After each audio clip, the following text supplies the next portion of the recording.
नमस्कार, मैं हूं अंकुर और आप देख रहे हैं सत्य हिंदी। भारत ने ऑपरेशन सिंदूर के तहत पाकिस्तान के आतंकी ठिकानों और सैन्य सुविधाओं पर सटीक हमले किए, जिसके बाद सोशल मीडिया और कुछ मीडिया रिपोर्ट्स में दावा किया जा रहा है कि पाकिस्तान के किराना हिल्स इलाके में न्यूक्लियर सुविधा से रेडिएशन लीक हो रहा है। हालांकि भारतीय वायुसेना और विदेश मंत्रालय ने साफ किया है कि किराना हिल्स को निशाना नहीं बनाया गया। अमेरिका से भी जब सवाल पूछा गया कि अमेरिका ने रेडिएशन की जांच के लिए अपनी टीम पाकिस्तान भेजी है क्या, तो इसको अमेरिका टाल गया। लेकिन इन दावों ने अंतर्राष्ट्रीय समुदाय का ध्यान खींचा है। सोशल मीडिया पर यहां तक कहा गया है कि एक अमेरिकी न्यूक्लियर इमरजेंसी विमान को पाकिस्तानी हवाई क्षेत्र में देखा गया।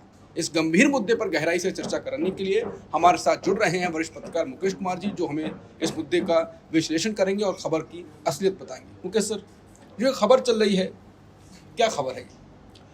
देखिए, ये खबर भी है, अफवाह भी है। सोशल मीडिया पर कुछ जो दक्षिणपंथी ट्रोल्स हैं या सोशल मीडिया के यूज़र्स हैं, हाँ। उनके द्वारा फैलाई जा रही ये खबर है।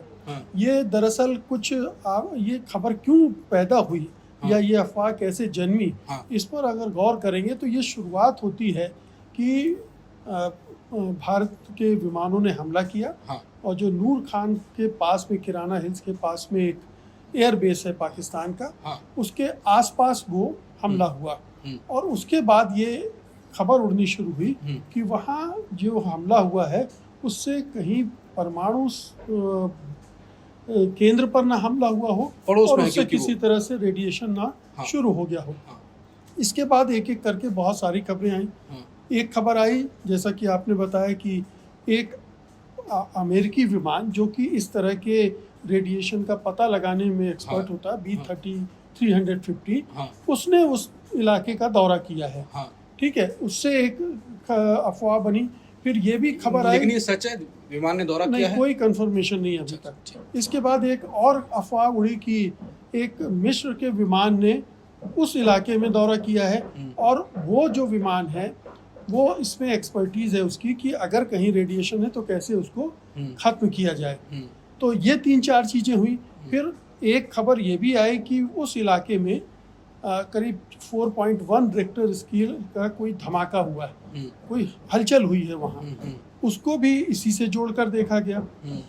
अब भारत सरकार ने ये तो कहा है कि हमने नूर खान में हमला किया है, लेकिन उसने इनकार किया है कि इस तरह का कोई हमला जिससे परमाणु संयंत्रों या परमाणु का जो भंडारण है उस केंद्र में उसको किसी तरह का निशाना बनाया गया है, तो वो खारिज हुआ।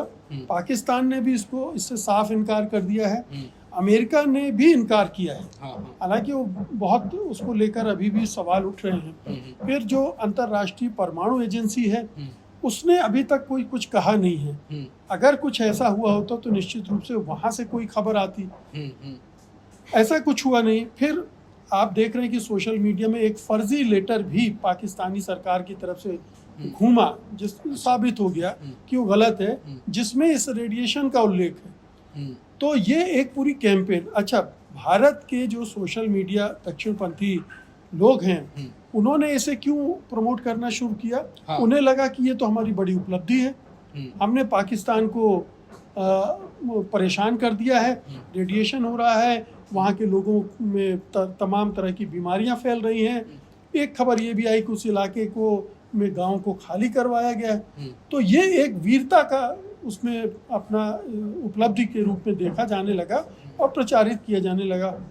क्या ये उपलब्धि के तौर पर देखा जाने लगा जिन्होंने ये खबर या अफवाह फैलाई, या उन्होंने अफवाह फैलाई कि लोग ये माने कि हमने ये कर दिया? और पाकिस्तान के खबरें भी चल रही कि पाकिस्तान में ऑपरेशन सिंदूर के बाद हो गया बड़ा कांड, फिर तो होता कि हाँ ये भी तो हमला हो गया, अब तो रेडिएशन लीक हो रही है। बिल्कुल, ये आप ठीक कह रहे हैं कि जो भारत के इस तरह के लोग हैं जो इस पूरे अभियान को चला रहे हैं, इस कैंपेन को चला रहे हैं, उनका मकसद तो ये था कि हमने एक बड़ी उपलब्धि हासिल की, हमने पाकिस्तान को सबक सिखा दिया, पाकिस्तान के जो परमाणु बम के ठिकाना है उस पर हमला कर दिया और उससे पाकिस्तान ही परेशान हो रहे हैं। हालांकि अगर ऐसा कुछ होता तो ये दुखद खबर होनी चाहिए कि रेडिएशन फैलेगा, तमाम तरह की बीमारियां होती हैं और बहुत बुरी बीमारियां होती, जिंदगी भर के लिए आदमी अपंग हो सकता है, मृत्यु भी बहुत सारी हो सकती है।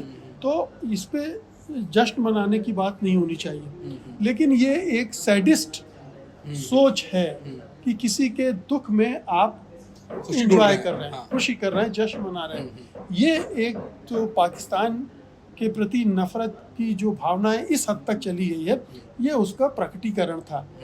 लेकिन चूंकि भारत सरकार, और ये भी आप देखिए इसकी एक और वजह है जो इस पूरे मामले को इतना तूल मिला, हाँ। वो ये कि युद्ध विराम क्यों हुआ था। हाँ। युद्ध विराम क्यों हुआ था, इसका एक कारण ये बताया गया कि न्यूक्लियर वार का खतरा पैदा हो गया था। हाँ, पाकिस्तान न्यूक्लियर हमले की तैयारी कर रहा था और तब अमेरिकी प्रशासन ने हस्तक्षेप किया। और ट्रंप ने भी यही दावा किया कि हमने रुकवा शुरू दिया। में बिल्कुल, शुरू में तो यही कहा गया, बाद में वो ट्रेड पर आ गया, हाँ। लेकिन उन्होंने शुरू में यही दावा किया। हाँ। अब क्या इसी से जुड़ी बात है, क्या सचमुच में कुछ ऐसा हो गया था? क्या कोई रेडिएशन लीक हो रहा था और वो बड़ा आकार ले सकता था? तो उससे भी जोड़कर देख रहा था। तो बहुत सारी चीज़ें ऐसी हो गई हैं जिनसे एक तरह से इस तरह के अफवाहबाजों को हिम्मत मिल रही है, उनको मौका मिल गया है इस तरह की कैंपेन चलाने का। मतलब ये खबर फेक है। जहाँ तक अभी तक जितना भी खंडन आए हैं, जितने भी तथ्य आए हैं, हाँ। जैसे मैंने उस लेटर का जिक्र किया, वो तो हाँ। फर्जी था। हाँ। कोई अभी तक फर्जी लग रही है। कोई भी नहीं कह रहा है कि हुआ है। बिल्कुल। वहां से भी कोई ऐसी विश्वसनीय रिपोर्ट नहीं आ रही है। अंतर्राष्ट्रीय एजेंसियां कुछ नहीं कह रही हैं, या अंतर्राष्ट्रीय मीडिया में भी इस तरह की कोई खबर नहीं है कि ऐसा कुछ हुआ है। यह खबर इसलिए भी फैलाई जा रही है क्योंकि आपने खुद कहा कि भारत ने जहाँ पर अटैक किया उसके पड़ोस में ही उनका परमाणु का पूरा भंडार है। तो जब भारत ने वहाँ पे अटैक किया तो एक संदेश तो दिया कि हम वहाँ पर अटैक कर सकते हैं। इसका क्या मैसेज गया पाकिस्तान को और दूसरे देशों को? देखिए, जहाँ तक भारत के एयरफोर्स की तरफ से जो आया है हाँ। वक्तव्य इस बारे में, हाँ। कि उनका कतई उद्देश्य नहीं था किसी भी परमाणु संयंत्र या परमाणु ठिकाने पर हमला करने का। क्योंकि अगर भारत सरकार ये स्वीकार कर लेती है या उसने ऐसा किया है, ये साबित हो जाए, तो ये अंतर्राष्ट्रीय स्तर पर बहुत फजीहत हो जाएगी।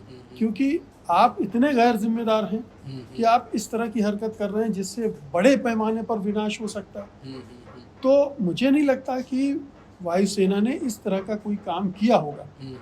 ये संदेश जरूर दिया होगा कि हम अगर यहाँ तक पहुँच सकते हैं तो वहाँ भी पहुँच सकते हैं। हाँ, ये बिल्कुल, ये संदेश देने की कोशिश की गई होगी। बिल्कुल। लेकिन ये किया परमाणु ठिकानों पर या परमाणु भंडारण पर किसी तरह का हमले की योजना थी सरकार की या हमारी वायुसेना की, ऐसा मुझे नहीं लगता। आखिरी सवाल कि जो ये अटैक सीज फायर हुआ है, अटैक शुरुआत में हो रहा था, फिर सीज फायर हो गया, उसके बाद अभी तक ये सवाल लगातार उठ रहा है, हर शो में यही बात की जा रही है, आज भी हम यही बात कर रहे थे कि सीज फायर हुआ क्या, क्या शर्तें रखी गई, क्या लगता है किन बातों पर? ट्रेड तो भारत ने मना कर दिया कि ट्रेड की कोई बात नहीं हुई थी, तो किन बातों पर हुई होगी बात? कि भारत ने तो, मोदी जी ने जो कहा वो तो ये कि पाकिस्तान के डीजीएमओ ने फ़ोन किया, हाँ। और इन्होंने जो जो कहा सब शर्तें उसने मान ली और हमने सहानुभूति दिखा दी पाकिस्तान। लेकिन वो पंचर हो चुका है कि ये तय हो चुका है कि मोदी जी ने उस मामले में झूठ बोला, छिपा रहे हैं। अमेरिकी हस्तक्षेप भी सिद्ध हो चुका है, क्योंकि पूरी रात भर मीडिएशन हुई है। ये जो लोग खबरों को फॉलो कर रहे थे वो भी जानते हैं कि मीडिएशन हुआ है। अब उस समय ये परमाणु हमले का खतरा था या अमेरिका को लगा कि ये चीज़ें बढ़ रही हैं और फुल स्केल वॉर पे जा सकती हैं, दोनों तरफ से जिस तरह से लगातार रिटेलिएट किया जा रहा है और बढ़ता जा रहा है मामला, तो उसने हस्तक्षेप किया, ये भी हो सकता है। और न्यूक्लियर का मामला तो था ही। आखिरी सवाल में एक और आखिरी सवाल ये आ गया कि आपने सीज फायर करवा दिया है, मान लीजिए ट्रंप ने करवाया, भारत तो नहीं मानना अभी तक, लेकिन मान लीजिए ट्रंप ने करवा दिया, तो फिर एक बार बोला जाती है बात, 2 बार बोली जाती है, 3 बार बोली जाती है, वो तो रट रहे हैं लगातार, सऊदी अरब में जाके यही बात बोल रहे हैं। ये क्या दिखाता है ट्रंप का? ये क्रेडिट लेने की कोशिश, जगह जगह जाकर वो क्रेडिट ले रहे हैं कि हमने वार रुकवाई, और भारत इसको स्वीकार नहीं कर रहा है। क्योंकि भारत की तरफ से इसकी स्वीकारोक्ति नहीं आई है, पाकिस्तान ने तो उसी दिन स्वीकार कर लिया था, भारत स्वीकार नहीं कर रहा है, तो ये बार बार दोहराया जा रहा है।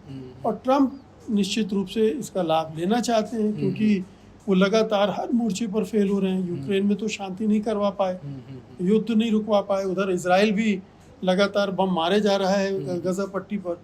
तो कहीं कुछ थोड़ी सी उपलब्धि मिली है तो उसको भुना रहे हैं, अंतर्राष्ट्रीय जगत पर भी और अपने घरेलू मोर्चों पर भी। और इसीलिए उन्होंने बार बार ये भी जोड़ देते हैं कि अगर नहीं करते तो लाखों जाने जाते। और शायद इस एरिया में उन्हें लग रहा है कि आगे चल के नोबेल पुरस्कार की उम्मीद भी हो कि उनके पहले के 2 राष्ट्रपति नोबेल पुरस्कार ले चुके हैं, तो बिल्कुल हमें क्यों हम बिल्कुल नोबेल पुरस्कार की डिमांड तो ये मांग तो उठी थी मोदी के लिए भी, मोदी जी के लिए उठी थी कि ऐसा अगर यूक्रेन और रशिया के युद्ध में जब कहा कि वॉर रुकवा दी है, रुकवाने वाले हैं, कोशिश कर रहे हैं, तो नोबेल पुरस्कार की तो बात ठीक है, उठती रहती है। लेकिन इस खबर पे बात इसलिए करी क्योंकि सीज फायर के बाद, सीज फायर से पहले लगातार ऐसे दावे किए जा रहे हैं जिससे वो सोशल मीडिया पे भ्रामक जानकारी फैलाते हैं या और उनको लोग कुछ मान भी लेते हैं, कुछ नहीं भी मानते हैं। और वही सवाल अभी भी बना हुआ है कि सीज फायर क्यों हुआ। नमस्कार।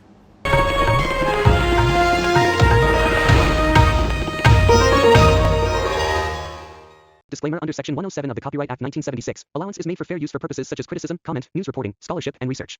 Fair use is a use permitted by copyright statute that might otherwise be infringing.